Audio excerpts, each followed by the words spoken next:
네, 하나님의 공의를 바로 세우는 시간 카이로스 시작하겠습니다. 함께 하실 분들 소개합니다. 평화나무 이사장 김용민 PD 오셨습니다. 네, 안녕하십니까. 네, 그리고 이하원 선교회 대표 김티모데 목사님 오셨습니다. 안녕하세요. 예, 안녕하십니까. 네, 저희가 이제 선거날 사실 방송을 하고 있는데 저희가 이 방송이 나갈 때는 선거를 끝내고 결과도 다 나온 후에 이제 방송이 될 텐데요. 누가 되든지 간에 사실 저희가 이제 공명선거 감시단 2기 활동을 마쳤습니다. 네, 네. 네. 하여간 선거에 교회가 개입하는 일은 없어야 되겠다라는 그런 입장을 분명히 했고요. 또 저는 벙커원 교회의 담임 전도사입니다. 그래서 이 공명선거 감시단 활동이 있는 기간 동안, 아니 이미 그 선거법이 이제 적용되는 그 사전선거운동 기간부터 시작해서 설교에서 절대로 어떤 정치적인 지향, 특히 그 선거법 위반과 관련한 그런 발언은 하지 않았어요. 전혀. 뭐 당연하죠. 그건 뭐 자랑할 일도 아니지만 예. 너무 당연한 일인데, 그래서 주로 이제 미얀마 민주화를 위해서도 이야기를 외쳤고 그랬었는데, 이번에 많은 목사들, 특히 저희들이 요주의 대상으로 삼았던 교회 목사들 중에서 한 명 빼고 심지어는 빤스 전광훈까지 이렇게 선거법을 피해갔습니다. 네. 그래서 저희가 법 외에 그 설교에 대해서는 터치할 수가 없죠, 기본적으로. 네. 그걸 터치할 권한이 우리에게는 전혀 없습니다. 근데 네. 점점 지능범이 될 가능성은 있어 보입니다. 좀. 네. 그렇죠. 네. 진흥범이 될 가능성이 있어서 그래서 이번 2기 공명선거감시단 활동을 마치면서 저희가 입법 활동을 전개할 계획입니다. 입법 활동이라 하면 선거법이 사실은 굉장히 좀 느슨해요. 종교 활동 중에 이 지위를 이용해서 이렇게 선거에 개입하는 경우를 처벌 대상으로 삼고 있는데, 그 차원이 아니라 보다 구체적으로 명시적으로 이런 때 이런 발언을 하면 처벌된다라는 규정을 확실하게 새겨 넣어서 다음 대선 때부터는 이 선거에 있어서 종교기관이 정말 모범을 보일 수밖에 없는 그런 법적인 장치를 마련해 두는 것, 제 평화나무가 할 일이라고 생각을 합니다. 예. 일단은 저희가 지난 21대 국회의원 선거 앞두고 펼친 1기 공명선거 감시단 때는 저희가 40건을 고발했고 그중에 네. 9건이 기소가 됐는데 예. 이번에는 사실상 이렇게 이렇다 할 뭐 선거법 위반에 해당된다고 판단되는 사안은 정말 찾기가 어려웠거든요. 예컨대 이제 빤스 전광훈 같은 경우에는 어떻게 했느냐, 순전히 문재인 대통령만 비난합니다. 허송한 재판부가 이제 표현의 자유를 인정해줬으니까. 그렇죠. 이제 허위 사실도 분명히 섞여 있어서 저희가 그 부분은 별도로 고발 여부를 검토하고 있는 중인데, 그러나 선거법 위반에 관해서는 빤스가 천사도 흠모할 지경은 아니지만 여간 문제 삼을 수 있는 발언들을 저희가 찾지를 못했습니다. 이번에 네. 부활절 때도 뭐라고 했냐면 네. 실컷 문재인 대통령 욕하고 뭐 5.18 폭동이니 4.3 폭동이니 막 이런 말들 해놓고는 이제 그런데 이제 나는 선거법 위반 안 한다. 그냥 투표 많이 하셔라. 그렇죠. 이렇게 끝냈습니다. 예. 예. 정말 평화나무가 이 공명선거 감시단 활동을 통해서 너무나 귀한 이런 가시적 열매가 드러난 것 같습니다. 얼마나 간단합니까, 이렇게. 예. 예배를 회복시켰어요. 교회를 파괴한다고 하지만 실상은 예배를 회복시켰어요. 예. 네. 근데 많은 분들이 좀 혹시나 오해하시는 지점이 있는 것 같은데, 평화나무 공명 선거 감시단이 뭐 야당만 고발하는 게 아닙니다. 여당도 포함해서 고발 대상이 포함되어 있었고요. 걸리면 다 정확하게는 겁니다, 예. 저희는. 야당 지지 목사뿐 아니라 여당 예. 지지 목사도 고발했다. 예. 이렇게 말씀해 주시면 좋겠습니다. 예. 근데 그런 이야기가 있는데, 목회자의 지위라는 것이 교인들 입장에서는 뭐 전체가 아니지만 맹목적으로 따르고 영적 권위가 부여된다고 생각을 하기 때문에 말 한마디가 상당한 영향력을 끼칩니다. 그런데 그런 위치에 있는 사람이 특정 후보를 지지하거나 비난하는 발언을 하면 투표에 상당한 영향력을 줄 수 있기 때문에 이것을 이제 감시하는 역할을 했는데, 정말 딱 눈에 딱 띄게도 전과 후가 네. 예, 명확하게 차이가 아무래도 전국 대비가 단위 또 선거였던 때랑 보궐선거는 좀 아무래도 이제 교회 숫자 자체가 다르기 때문에 좀 차이는 있었겠지만 확실히 아니에요. 저기 꼴통들이 서울 부산에 많이 있었어. 근데 꼴통들이 이번에 잘 지킨 걸 보면은 전국적으로도 네. 그래도 그 어떤 여파가 있었을 것이다라고 추론하는 것은 합리적입니다. 꼴통보단 GT로 그럼. GT, GT, 네. GT 목사님들, 네, GT 목사님들. 네. 그래요. 정말 너무 감사하고 우리 모니터 의원들 감사하고 전에는 목사 설교에 대해서 누가 선거법 위반 여부를 이렇게 감시하고 고발했겠어요. 평화나무가 그 일을 하니까 한 번 하니까 이렇게 싹 달라졌습니다. 네. 우리 목사님이 달라졌어요. 네. 우리 목사님이 달라졌어요. 예, 바로 공명선거 감시단의 열매라고 생각을 합니다. 예. 대선 때는 보다 면밀하게 그리고 보다 확실하게 이 선거법 준수를 위한 한국 교회의 역할을 저희가 가시적인 성과로 보여드리겠습니다. 예. 네. 그 와중에 부산 세계로교회 손현보 목사. 네, 딱 한 건 이번에 네. 딱 지금 한 건 선관위에 걸렸어요. 신고를 제가 해놓은 상태인데 네, 4일 주일 예배 설교에서 이렇게 얘기했습니다. 이 세상에는 악한 원수 마귀의 사주를 받은 권세 잡은 이런 사람들을 통해서 교회를 핍박한다. 그러면서 지난해 3월 4일에 그 이제 코로나 시국에서 네. 김영춘 당시 더불어민주당 의원이 국회 그 문체부 당시 박양우 문체부 장관한테 질의한 게 있어요. 코로나가 이제 교회라든지 뭐 체육 그 행사라든지 이런 데서 계속 발생하니까 이거를 대통령 긴급 명령권을 발동해서라도 이걸 뭐 장관이나 지자체장의 허가를 받고 이런 집회를 열도록 해야 하는 거 아니냐, 이런 거를 좀 제안해 줄 수 있겠냐, 이렇게 질의를 한 거예요. 근데 이걸 가지고 여러분, 이 사람이 부산시장에 출마했다는 것을 여러분은 알고 계십니다. 1%조차도 소지를 없애기 위해서 국가가 예배를 못 드리게 해놓고 허가를 받도록 해서 예배를 하도록 하자. 현행법으로 안 되니까 대통령 긴급 명령권을 발동해서 교회 문을 다 닫게 하자. 이거는 100% 공산당이나 전체주의 국가 아니면 국회의원이 이런 말을 할 수가 없어요. 뭐 이런 얘기를 하면서 계속 비방하는 듯한 이런 얘기를 하죠. 그러면서 투표 꼭 해라. 그러니까 돌아가실 사람이 있어도 전날 화요일에 그러니까 한마디로 사망할 사람, 이제 명을 다하는 사람이 있어도 그러니까 기도해라.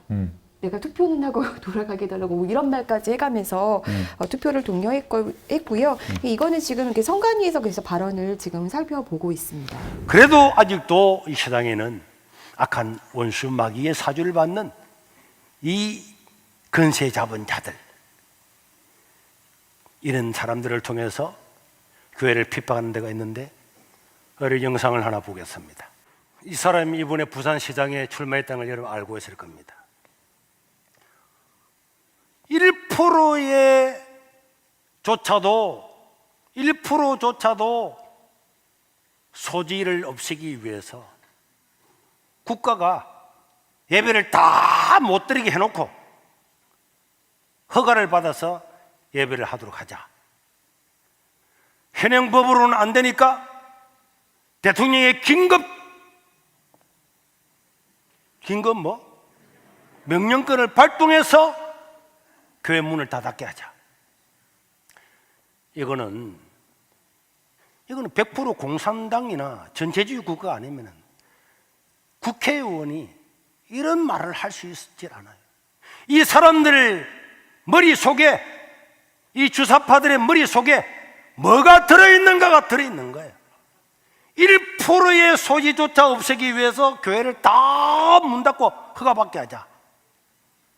이런 것을 생각하는 것 자체가, 이거는 민주주의 사회의 시민으로서 살아갈 자격이 없는 사람이에요. 저희 그 공명선거 감시단에서는 뭐 그냥 무턱대고 고발하는 게 아니라 법률가들에게 자문을 구합니다.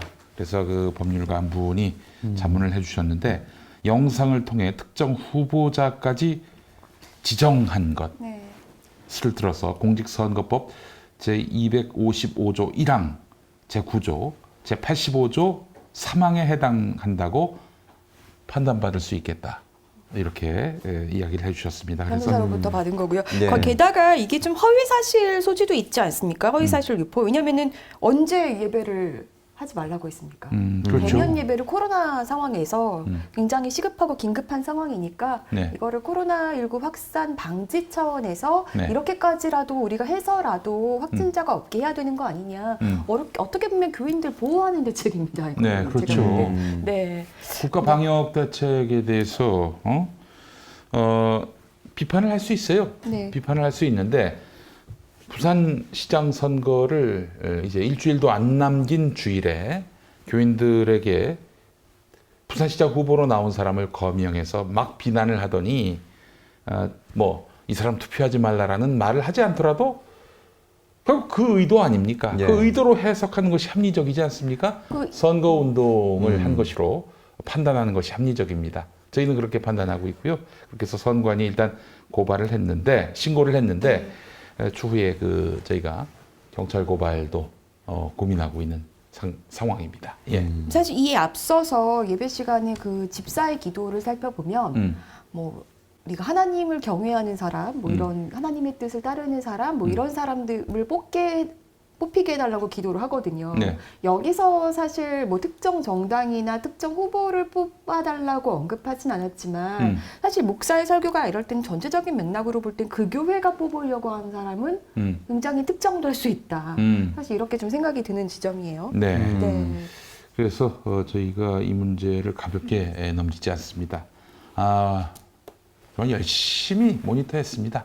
또 열심히 저희가 법률 검토를 했고요. 그래서 가시적인 성과가 이번에 너무 없어가지고 염려를 했는데 우리 손 목사님께서 또 이렇게 까치밥을 던져주셨습니다. 사실 저희 이 건만큼은 다른 건 몰라도 또 공명선거감시단만큼은 저희가 성과를 못 내야 되게 좋은 건데. 그렇지. 네, 정말 저는 0건을 기대했습니다. 네. 근데 또 이분께서 이렇게 게다가 지금 예자연에서 김순규 전 국정원장이라든지 이런 분과 함께 활동하면서 거의 제 2의 전광훈의 길을 지금 걸으려고 예. 하시는 분이라서 더 유독 이렇게 유심히 볼 수밖에 없는 상황인 거고. 네.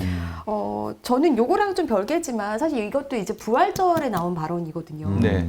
그런데 아니나 다를까 부활절만 되면 왜 이렇게 그 정치인들은 부활절 행사에 정치인들이 그렇게 갈까? 물론 정치인들도 교회를 다닐 수는 있는데 선거를 앞두고 있다 보니까 그것도 좀 저는 눈여겨서 보게 되더라고요. 네. 그러니까 뭐 사회적 약자들과 함께하는 예배를 드린 곳도 있지만 그런 얘기는 하나도 없고 오로지 뭐 이렇게 정치인들만 대거 몰려간.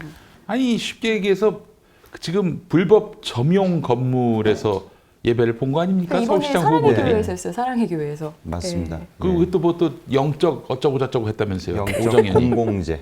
영적 공공재. 할 말이 그밖에 없나 봐요. 그 인간 정말 영적 구속을 하고 싶습니다. 영적 구속. 영적 바람을 일으키는 발언을 많이 예. 하시죠. 영적 손해배상을 할 방법은 없을까? 그 얘기 듣고 너무 스트레스를 받습니다. 그러니까요. 예. 네. 정치인들이 대형교회나 그리고 누가 봐도 부패하고 문제가 많은 목회자가 목회를 담임으로 하고 있는 대형교회에 가서 얼굴을 내밀고 그리고 인사를 하고 예배에 참여하는 부활절 예배에 참여하는 그런 모습들을 보면 솔직히 말씀드리면 표계산이죠. 저희가 아파트 경비원분들 관련한 정책을 할 때 국회의원들이 경비원분들보다 주민들 표를 계산할 수밖에 없는 이런 현실적 참담함이 있죠. 그러니까 경비원법에 힘을 실어주자니 자기 지역구에 있는 아파트 주민들이 싫어하는 거예요. 그러니까 경비원 편을 못 들어주는 거죠.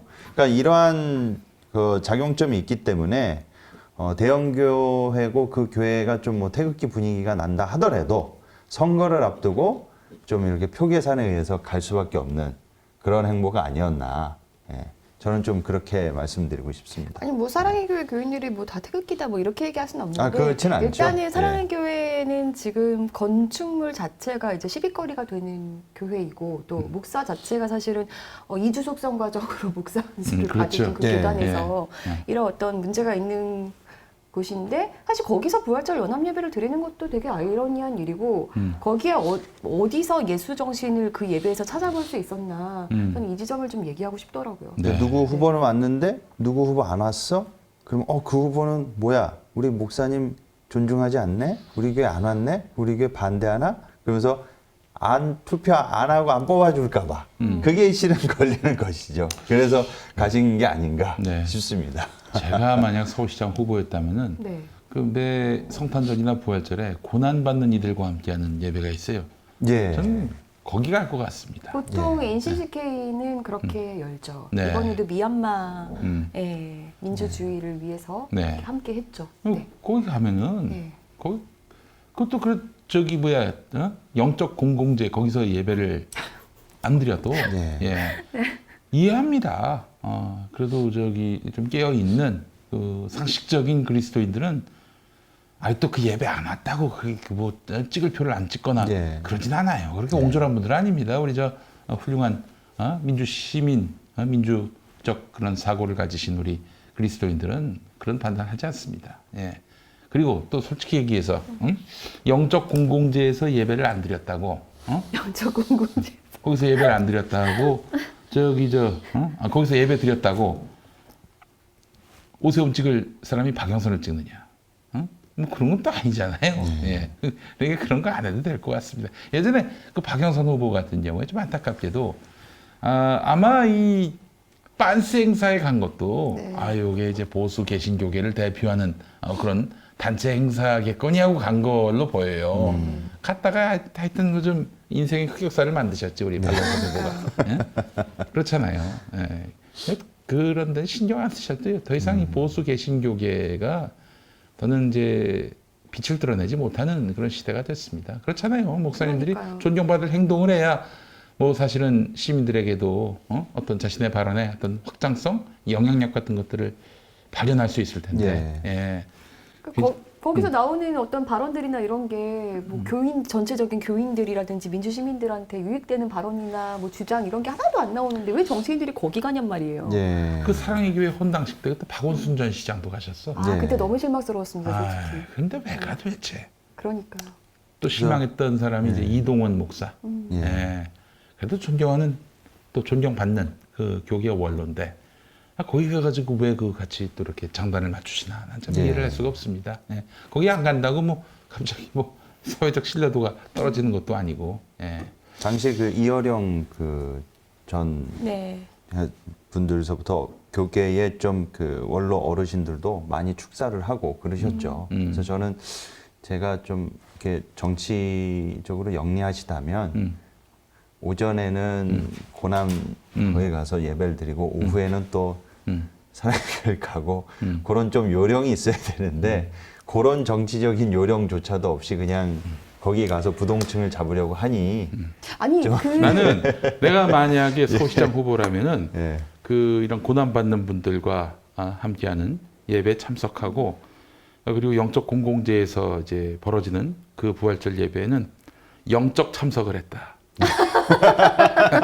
영적 참석을 했다. 그렇게 얘기할 것 같습니다. 아니 근데 네. 어쨌든 뭐 영적 공공재라고 하면서 공공재라는 이름을 붙이는데 그때 그 집회 때 서초동 집회 때 화장실도 못 쓰게 했잖아요. 공공재인데 그렇지, 왜 못 그렇지. 쓰게 한 거예요? 예, 그렇지. 비판받으니까 열어줬죠. 비판 받으니까 촛불 나중에 집회, 열어줬습니다. 촛불 집회. 예, 서초동 집회 때. 네. 예. 갑자기 그게 생각나네요. 공공재라는 이름을 쓰려면 그런 거라도 좀 해주시고 공공재라고 해주셨으면 좋겠습니다. 초반에 갔다가 잠겨 있어서 네. 분노를 금치 못했지만 그 며칠 뒤에 다시 갔을 때 열려 있어서 네. 제가 아니, 근데- 감사히 잘 사용했습니다. 제가 정치인이 아니라서 모르겠지만 정치인이 되면은 그 압박감이 있나요? 그런데 안 아유, 가면 그럼요.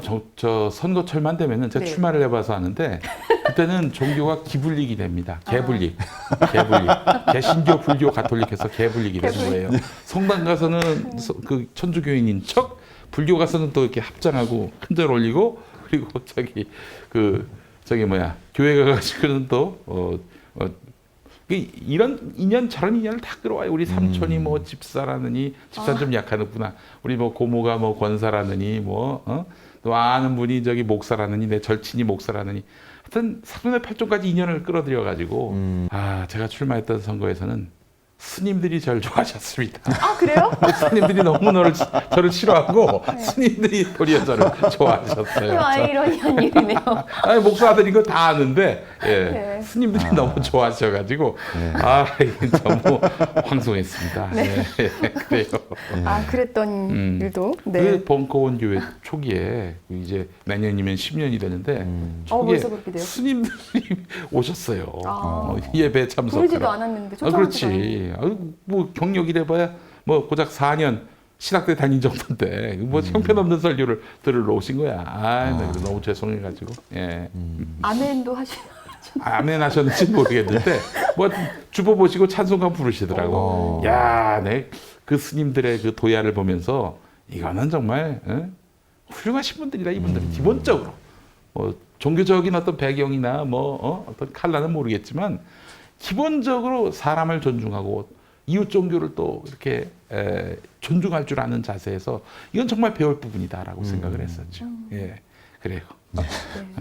뭐, 그 예전에 그 어떤 교회 있지 않습니까? 그 저기 모 레포츠 교회. 응? 네. 아, 네. 그 레포츠 교회 초기 그 슬로건이 뭔지 아세요?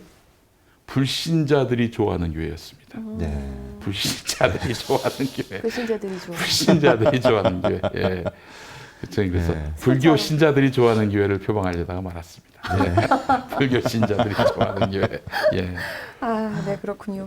뭐 그런 어떤 뭐 종교 화합을 또 어떻게 보면 정치인들이 또 다 이렇게 개불릭을 그냥 취득하면서 선거 때만 그러는 거예요. 선거 네, 때만. 선거 때만. 그게 또 네. 목사들이 다 알아요, 그거를. 네. 다 알면서도 그래도 뭐 선거 때 오면은 네. 그냥 자신의 영향력을 거기서 확인하는 거야. 이게 또 우리 교회를 무시할 수 없으니까 왔구나. 이러면서 또 목사님들이 기분 좋으시지. 특히 소강성 목사님 같은 분은 또 그런 거 되게 좋아하시죠. 네. 그래요.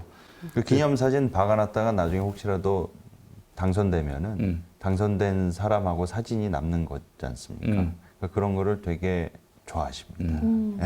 저희 교회가 좀 작아서 그런데 벙커원 교회가 작아서 그런데 앞으로는 좀 규모를 키워가지고 그 오는 정치인들 있지 않습니까?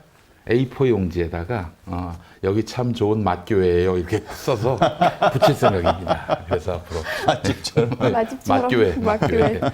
네, 알겠습니다. 이렇게 뭐 이렇게 또 부활절이 돼서 부활절 행사에 또 사랑의 교회 또 정치인들이 되고 또 후보자들이 또 되고 가셨고 이게 교회가 사실은 이게 선거철마다 선거 무대로 활용되기도 하고 정치와 종교가 엄연히 헌법상에는 분리되어야 된다고 되어 있음에도 불구하고 이게 뭐 솔직히 대한민국 뭐 이렇게 역사부터 계속 뭐 분리가 안 되잖아요, 사실은. 이거는 근데 우리가 또 한편으로는 그래요.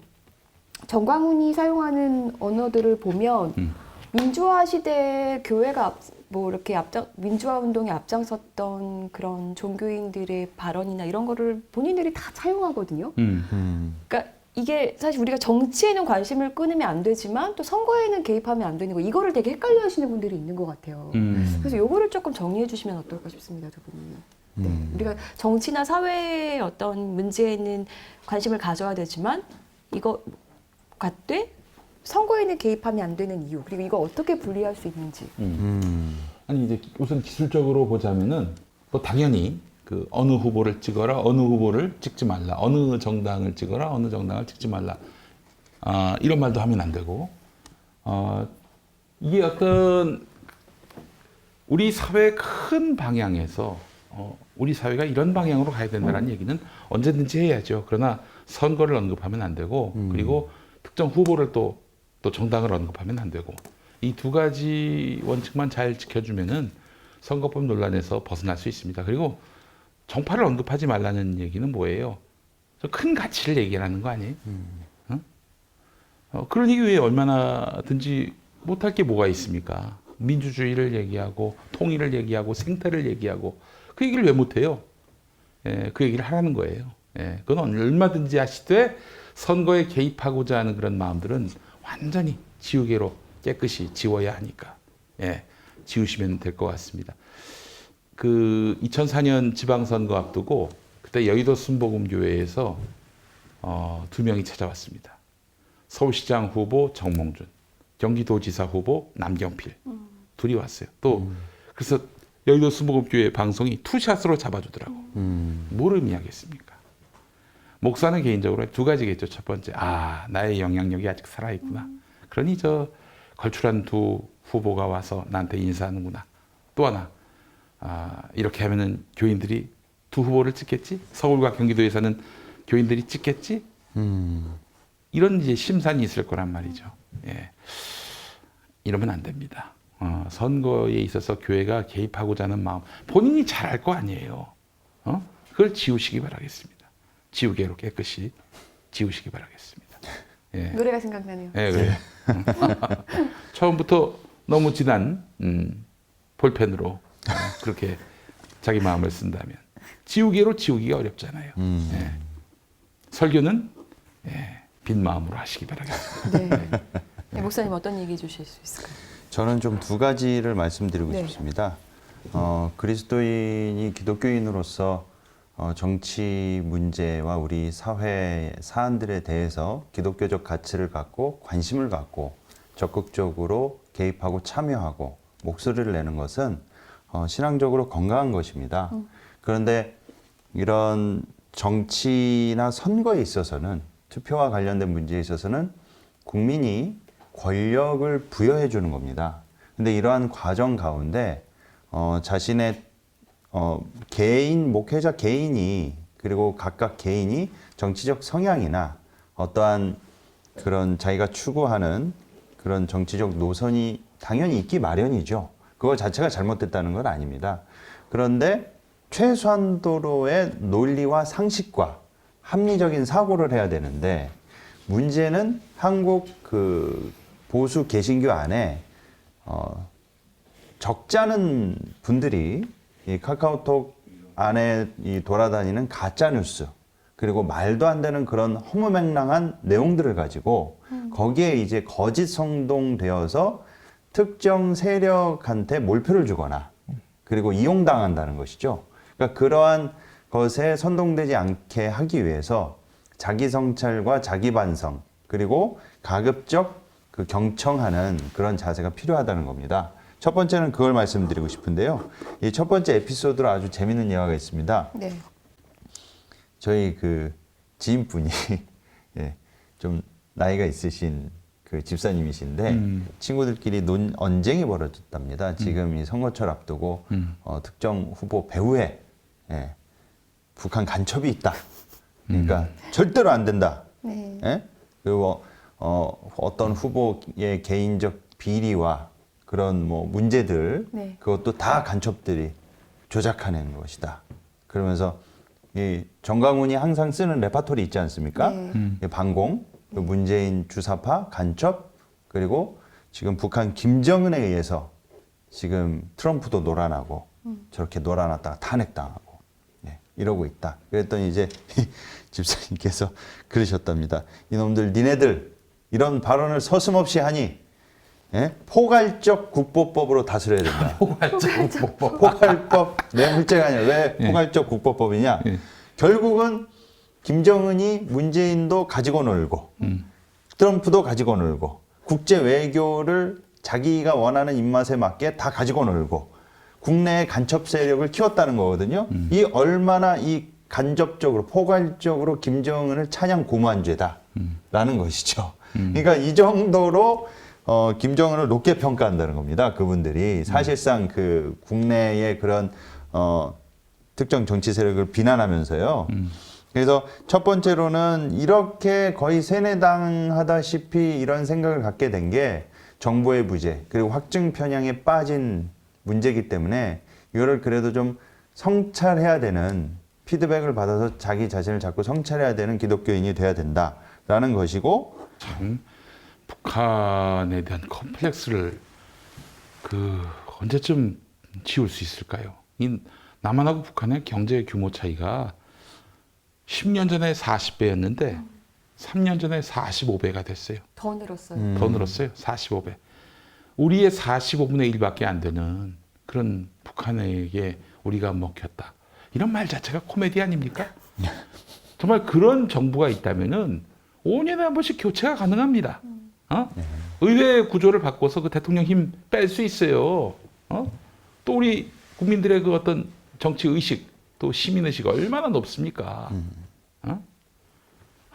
참 그런데 아직도 이 북한 타령을 하고 자빠졌어요. 아니 어떻게 우리가 북한한테 어떻게 먹힙니까? 먹히는 방법 좀 알려줘 보세요. 소설도 좋으니까. 어떤 시나리오에 의해서 우리가 북에게 먹힌다는 거예요? 응? 정말 뭐 시나리오를 쓰더라도 소설을 쓰더라도 이 플롯이란 게 있습니다. 그리고 이런 줄거리 속에서는 서로 논리적 연계가 있어야 되는 거고요. 판타지도 이런 판타지가 없습니다. 좀 그러니까요. 제발 좀 그런 뭐 북한 타령 그만하시고 이 상식의 세계로 광명한 세상으로 빨리 나오시길 바라겠습니다. 그런 그리스도인들에게 정말 이 이야기는 꼭 하고 싶어요. 예. 네. 알겠습니다. 어쨌든 영적인 계안을 해야 됩니다. 영적인 계안. 네, 그래요. 어쨌든 교회가 뭔가 목사들이 선거에 개입하는 일은 더 이상은 없어야겠고 게다가 사실 더 바라기는 가짜 뉴스가 없어지는 게 더 중요하다 이런 생각이 또 얘기 나누다 보니까 논리가 드네요. 없으니까 봐봐. 네. 논리가 없으니까 가짜 뉴스를 만드는 거 아니에요? 네. 예? 이런 거에 속아 넘어가면 바보 인증하는 겁니다. 좀 제발 우리가 똑똑해집시다. 그래야 전도가 가능한 거 아니에요? 맞습니다. 아니 나보다 어리석은 사람의 말을 왜 듣습니까? 나보다 더 논리적이고 뭔가 세상 바람 보는 놈도 더 훌륭하고 그런 사람한테 빨려 들어가게 되는 거 아니냐 이거예요. 근데 가짜 뉴스에 놀아나는 사람이 뭐 전도하는데 그 전도 귀뚱으로나 듣겠어요? 아이고 정말 좀 수준 좀 높입시다 우리. 응? 그러니까 네. 네 수준 높아지는 한국 교회가 됐으면 좋겠습니다. 그리고 평화나무는 대선 앞두고도 다시 네. 3기 국민선거 감시단 큰 활약을 네, 기대하겠습니다. 네, 아울러 활동하겠습니다. 오세훈 씨가 이제 당선이 됐단 말이에요. 5세 전광훈 시대가 열리게 된 셈인데 제가 더 열심히 더 면밀히 이런 서울시의 극우화를 감시하도록 하겠습니다. 네. 광화문 광장을 이승만 광장으로 바꾸고 거기서 코로나를 또 유포시키는 그런 슈퍼바이러스 감염자가 나오지 않도록 면밀히 들여다보도록 하겠습니다. 그리고 뭐 그런 집회에 가는 게 무슨 문제냐라는 식으로 토론회 때도 말씀하시던데 그리고 그게 왜 민생 문제가 아니냐 뭐 이러시더라고요. 그거는 제가 봤을 땐 민생입니다. 네. 그래요. 얼마나 많은 소상공인들이 힘들었고 또 거기서 계속 헌금하잖아요. 그러면은 계속 주머니가 얇아지시잖아요. 네. 그런 이번 데다 돈 쓰시면서. 광복절이 우려스럽습니다. 예. 그래요. 아유. 지금까지는 서울시가 이 방역을 지켜야 한다. 예. 공공의 책임을 다해야 된다. 이런 서울시였는데 이제 서울시는 모르겠어요. 장담을 못 하겠습니다. 예. 예. 알겠습니다. 네. 저희가 또 할 일이 늘어난 것 같습니다. 네. 계속 저희가 열심히 활동할 것을 약속드리면서 저희 1부 마치고요. 2부에서 찾아뵙겠습니다.